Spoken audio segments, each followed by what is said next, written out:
Engutezi harimu Major Victor Bwana, Garrett hamwe na Stanley Road kandi ezi zikaba ziri ezo kuba kwezi kwa kane umwaka oguhwire. Ekitarabasikire eki RDC mwesi gyagizire ngu abakozi ba kanso abaresire kampuni eriyo nekora ya Multiplex bashemereire kushaba okusasirwa wa Ruhanga.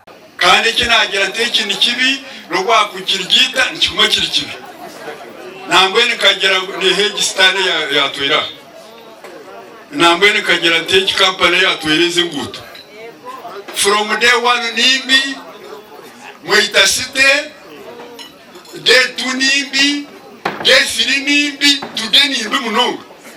Agizire ngo n'ubu bakugirungarungano bakora busha ahabo kuberemerwa umurimo runga mukatamwa konyo neshara kastani kampani y'ihano bagete Multiplex very terrible company nambwe n'abantu baretsere kampani ejo bamanye ngo bari ahoza bazumuguru. Ayongire yashoborera ngo ari kuza kwija muri Mbarara akashanga obushomankuza hamwe n'obushuma burwinji munonga hati kaikana habako bunjisho mustomu ikerege hena by the way it was not corruption kondo stealing people were stealing naked era umutuma tukakora ebishikire kandi ebonire kandi ombwire bwabe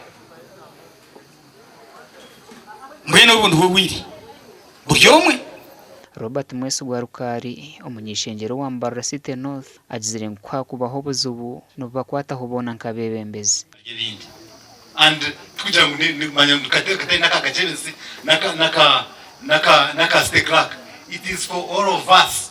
When we think together. When we are praised together. Na background yanja murumbali tuja muno kumango I'm not a politician.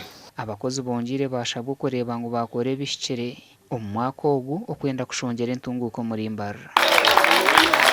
Gashakwa Adolf Ayoleka is receiving a big round of applause.